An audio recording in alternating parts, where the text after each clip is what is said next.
Selam dostlar. Sovyet Yolculuğu kanalımıza hepiniz hoş geldiniz.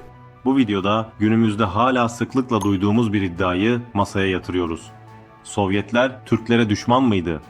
Bu soru sosyal medyada, televizyon tartışmalarında, hatta bazı tarih anlatılarında neredeyse tartışmasız bir gerçek gibi sunuluyor. Peki gerçekten öyle mi? Sovyetler Türklere düşman mıydı? Yoksa Soğuk Savaş döneminde üretilmiş ve bilinçli bir şekilde tekrar tekrar dolaşıma sokulmuş bir anlatı mı? Ekim devrimi sonrasında kurulan Sovyetler Birliği kendisini halkların eşitliği ilkesi üzerine inşa ettiğini ilan etmişti. Bolşevik lider Vladimir Lenin de her zaman ulusların kendi kaderini tayin hakkını savundu. Çarlık döneminin halklar hapishanesi olarak tanımlanan yapısının yıkılacağını bizzat kendisi söylemişti. Sovyet karşıtları ise sürgünlerle, nüfus hareketleriyle ve özellikle de Kırım Tatarları meselesiyle durumu gündeme getiriyor. Bu videoda propagandist sloganları bir kenara bırakıp belgelerin, savaş koşullarının ve dönemin uluslararası dengelerinin içine girerek olayları anlatacağız. Türklere düşmanlık iddiasının hangi olaylara dayandığını tek tek ele alıp her olayın tarihsel bağlamını inceleyeceğiz.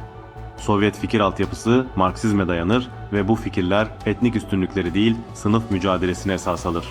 Sovyetlerde hiçbir zaman bir ulus düşman olarak ele alınmadı. Aksine ırkçılık, faşizm, emperyalizm ve karşı devrimci hareketlerle kıyasıya mücadele edildi. İzleyeceğiniz bu videonun sonunda Sovyetler Türklere düşman mıydı sorusuna artık çok daha tarihsel ve çok daha bütünlüklü bir perspektiften bakabileceksiniz. Hazırsanız başlayalım.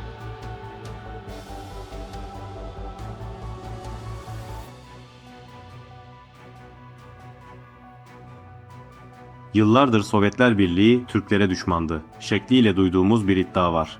Bu iddia özellikle Soğuk Savaş döneminde hükümetlerce yoğun biçimde halka bilinçli olarak işlendi. Ancak meseleye bu gibi saçma sloganlarla değil, tarihsel bağlamla bakmak gerekiyor. Önce şunu hatırlayalım. Sovyetler Birliği dediğimiz yapı Ekim devrimi sonrasında kuruldu ve ideolojik temelini Komünist Manifesto ve Devlet ve Devrim gibi eserlerde somutlaşan Marksist-Leninist teori oluşturdu.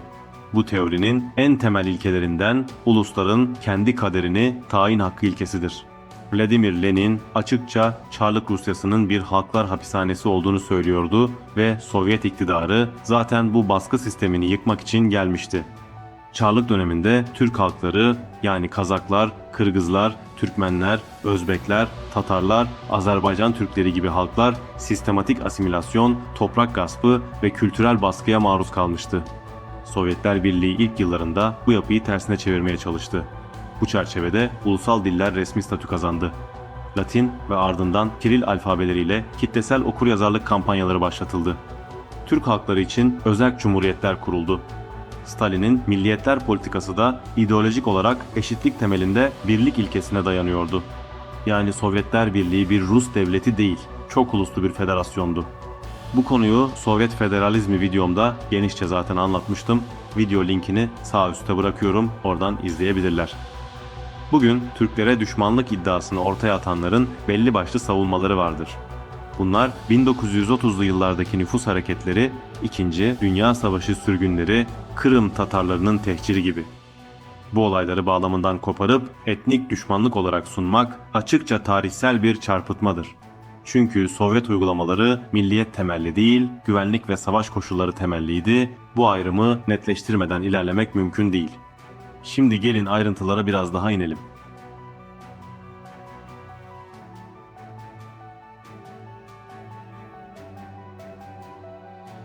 Sovyetler Birliği kurulduğunda Orta Asya'da feodal beyler, dini elitler ve Çarlık artığı idari yapı hakimdi. 1920'lerde gerçekleştirilen ulusallaşma süreciyle birlikte Kazakistan, Özbekistan, Türkmenistan, Kırgızistan, Azerbaycan gibi cumhuriyetler kuruldu. Bu cumhuriyetlerin kendi anayasaları, yerel parlamentoları ve kültürel kurumları vardı. Bu yüzden ülkenin adı Sovyetler Birliği'dir. Yani tüm Sovyet Cumhuriyetlerinin birliği. Bu ülkelerde okuryazarlık oranları birkaç 10 yıl içinde inanılmaz biçimde arttı, kadınların toplumsal yaşama katılımı genişledi ve sanayi yatırımları sayesinde göçebe bölgeler modern üretim merkezlerine dönüştü. Eğer iddia edildiği gibi Sovyet hükümetleri Türklere düşman olsaydı, Türk dillerinde sayısız eğitim kurumu, enstitü veya üniversite açılmazdı.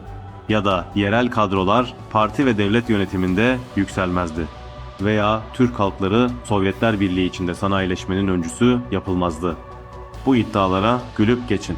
Çünkü gerçek şu ki Sovyetler Birliği birçok Türk halkını ilk kez modern eğitim, sağlık ve sanayi ile tanıştıran bir sisteme sahip olan bir ülkedir.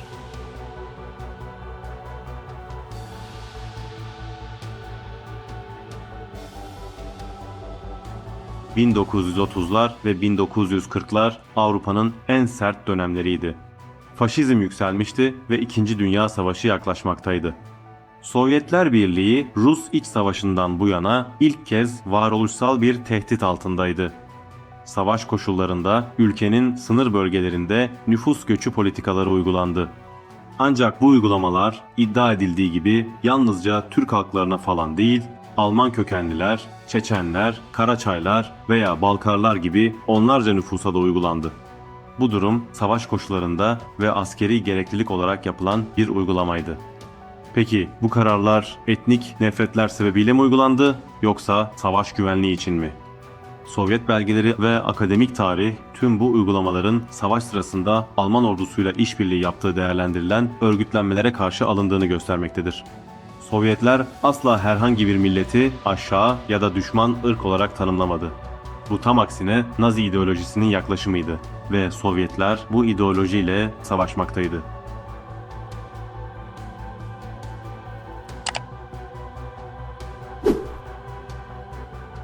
En çok üzerine konuşulan konulardan biri de Kırım Tatarlarıdır. Bu konuya da açıklık getirmemiz şart. 1941 yılında faşist ordular Sovyetler Birliği'ne saldırdı ve Barbarossa Harekatı başladı. Adolf Hitler'in hedefi Sovyet topraklarını ele geçirmek ve tüm Sovyet halklarını Almanya'nın kölesi haline getirmekti. Bu amaçlarını saklamıyorlardı ve ırkçı ideolojileri gereği hedeflerini açıkça söylüyorlardı.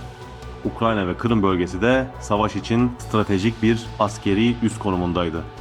Savaş sırasında Kırım Tatar örgütleri Alman işgal yönetimiyle işbirliği yapmış ve faşistlerle birlikte hareket ederek sırtlarını Sovyet halklarına çevirmiştir. Bu açık ve belgeli bir konudur. Bu kapsamda Alman ordusu içinde yardımcı birlikler oluşturuldu. İşte bu ortamda Sovyet yönetimi savaşın en kritik anında Kırım'ın güvenliğini sağlamak için 1944 yılında Ukrayna Sovyeti'nde yaşayan Kırım Tatar nüfusun yaklaşık yarısının tehcir edilmesi kararı aldı. Bu kararın gerekçesi bir halkı yok etmek falan değildi, savaş koşullarında faşizme karşı Sovyet halklarının güvenliğini sağlamak adına verilen bir karardı. Nitekim bu karar sayesinde işbirlikçi örgütlerin etkinliği büyük ölçüde azalmıştır ve faşizm belasının yeryüzünden silinmesine katkı sunmuştur. Bölgeden sürgün edilen Kırım Tatarları Orta Asya Cumhuriyetlerine yerleştirilmişti ve Sovyetler Birliği içinde yaşamaya devam ettiler. İddia edildiği gibi bir etnik düşmanlık olsaydı Kırım Tatar kültürü tamamen yasaklanırdı, eğitim ve yayın faaliyetleri tamamen bitirilirdi. Oysa Sovyet sisteminde halkların kazanımları bellidir, zaten videolarımızda bunları devamlı olarak anlatıyoruz. Bu konuda Sovyet perspektifi açık olarak şudur: faşizm, işbirliği yapan kişi ve örgütler Sovyet halklarına düşmandır. Bu konu son derece önemlidir çünkü 20 milyondan fazla Sovyet insanını sistematik ırkçılık ideolojisi nedeniyle katleden bir yapı ile işbirliği yapmak asla hafife alınabilecek bir olgu değildir. Sovyet hükümeti bir varoluş savaşında bu tehdide karşı hareket etmiştir. Çünkü bu savaş milliyet savaşı değil, faşizme karşı varoluş savaşıydı.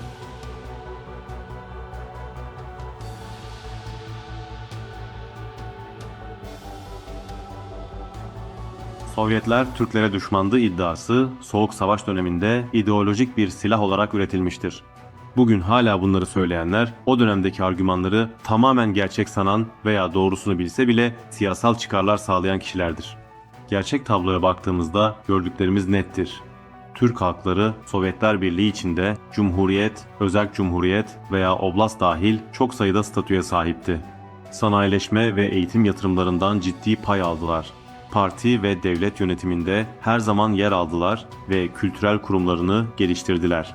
Savaş yıllarında alınan güvenlik önlemleri etnik nefret değil, savaş koşullarının ürünüdür ve buna sebep olanlar faşistlerdir, sosyalistler değil. Sovyet fikir altyapısı asla hiçbir milleti düşman olarak tanımlamaz. bu faşist doktrinlerle sistematik haline getirilen bir düşünce yapısıdır. Ve Sovyetler bu yapıyla savaşmış ve ırkçı iktidarları yeryüzünden silmiştir. Sovyetlerin düşman olarak tanımladığı şeyler net bir şekilde emperyalizm, faşizm ve karşı devrimci hareketlerdir. Tüm bunlardan sonra net biçimde söyleyebiliriz. Sovyetler Birliği Türklere düşman değildi. Çok uluslu bir sosyalist federasyondu ve halkların eşitliği ilkesine dayanıyordu. Tarih sloganlarla değil, bağlamla anlaşılır. Bir dönemin savaş koşullarında alınmış güvenlik kararlarını ideolojik bir Türk düşmanlığı olarak sunmak, tarihsel gerçekliği sahtekarca çarpıtmaktan başka bir şey değildir. Ve aslında sorulması gereken soru şudur: Türk halklarının modernleşmesinde, eğitiminde ve sanayileşmesinde Sovyetler Birliği'nin rolü neydi? Bu soruya dürüstçe cevap verdiğimizde tablo çok daha netleşir. Evet dostlar, tarihte en kolay şey karmaşık dönemleri tek bir cümleye indirgemektir.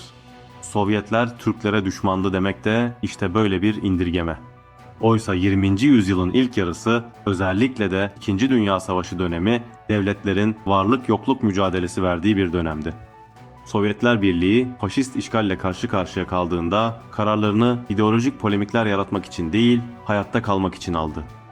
Elbette bu kararların bazıları sertti, bazıları trajikti, tıpkı savaş koşullarının da sert ve trajik olduğu gibi. Ancak bunları etnik nefret kategorisine yerleştirmek, tarihsel gerçekliği açıkça saptırmaktır. Şunu unutmamak gerekir: eğer Sovyet sistemi bir millete düşman olsaydı, o milletin dili, akademisi, tiyatrosu, yazarı, mühendisi ve devlet kadrosu aynı sistem içinde yükselmezdi. Orta Asya'dan Kafkasya'ya kadar geniş bir coğrafyada kurulan sanayi tesisleri, üniversiteler ve kültürel kurumlar başka bir tabloya işaret eder. Çünkü Türk halkları Sovyet çok uluslu federatif yapısının asli unsurlarından biriydi. Sovyet tarihini değerlendirirken onu ya bütünüyle idealize etmek ya da bütünüyle şeytanlaştırmak kolaydır. Zor olan ise dönemi kendi koşulları içinde okumaktır. 20. yüzyılın büyük savaşları ve ideolojik çatışmaları içinde alınmış kararlar yıllar sonra bu tür saçma sapan anlatıların içine yerleştirilmiş ve basitleştirilmiştir. Tarih bizlere açık olarak şunu öğretmiştir: bir tarihsel koşulu anlamak istiyorsanız yalnızca sonuçlara değil, o sonuçların ortaya çıktığı koşullara bakmanız gerekir. Bu videoda yaptığımız şey tam olarak buydu. Sizlere Sovyetler Türklere düşman mıydı sorusuna yanıtlar vermek ve olayları sosyalist bir perspektiften anlatmaya çalıştık. Eğer videomuzu beğendiyseniz beğen tuşuna basmayı ve Sovyet Yolculuğu kanalımıza abone olmayı unutmayın. Kanalımızda Sovyetleri ve dünya sosyalist hareketlerini konu alan belgesel tadında pek çok video yayınlıyorum. Sovyetlerde yaşayan halklara ve kazanımlarına dair az bilinen konularda başka videolarda hazırlıyorum. Neyi merak ediyorsanız yorumlara yazabilirsiniz. Diğer videolarda yeniden buluşmak üzere, hoşça kalın, dayanışmayla kalın.